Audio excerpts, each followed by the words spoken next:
बिस्मिल्लाहिर्रहमानिर्रहीम। एक सहाबी का शादी शुदा औरत से शादी का वाक़या। आपसे गुजारिश है वीडियो को एंड तक लाजमी देखिएगा, इंशाअल्लाह फ़ायदा होगा। सैयदना जाबिर रज़ी अल्लाह तआला अन्हु कहते हैं कि रसूलुल्लाह सल्लल्लाहु अलैहि वसल्लम ने मुझसे पूछा, क्या तुमने कुंवारी से शादी की है या किसी बेवा से? मैंने अर्ज़ किया, शादीशुदा से। आप सल्लल्लाहु अलैहि वसल्लम ने फरमाया, तुमने कुंवारी से शादी क्यों न की? तुम उससे खेलते, वो तुमसे खेलती। मैंने अर्ज़ किया, ए अल्लाह के रसूल सल्लल्लाहु अलैहि वसल्लम, मेरे वालिद ग्रामी फ़ौत हो गए हैं या शहीद हो गए हैं और मेरी छोटी छोटी बहनें हैं, तो मैंने इन जैसी लड़की से निकाह करना अच्छा ना समझा जो ना तो इन्हें अदब सिखा सके और ना ही इनका इंतज़ाम कर सके। इसलिए मैंने एक बेवा से निकाह किया है जो इनका इंतज़ाम भी करे और इन्हें अदब भी सिखाए। सही बुखारी।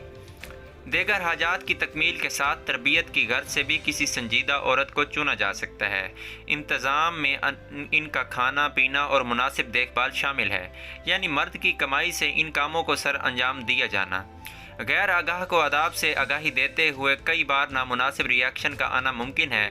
ऐसे में उकताहट का शिकार होने या कम हिम्मती का रोना रोने की बजाय सब्र व तहम्मुल के साथ असल मकसद तक महदूद रहना चाहिए, ताकि हदफ हासिल होने में आसानी रहे।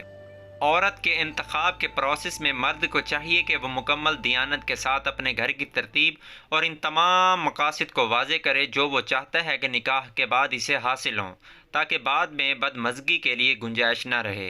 दोस्तों, आपसे गुजारिश है, अगर वीडियो अच्छी लगी है तो वीडियो को लाइक कर दिया करें। इस वीडियो को सवाब की नीयत से आगे लाजमी शेयर करें। आपकी सपोर्ट का, आपकी मोहब्बत का बेहद बेपनाह शुक्रिया। दोस्तों, अगर आपको वीडियो अच्छी लगती है तो नीचे कमेंट में लाजमी बताया करें। मिलते हैं एक नई वीडियो के साथ। मुझे इजाज़त दें। अपना बहुत सारा ख्याल रखिएगा। अल्लाह हाफिज़।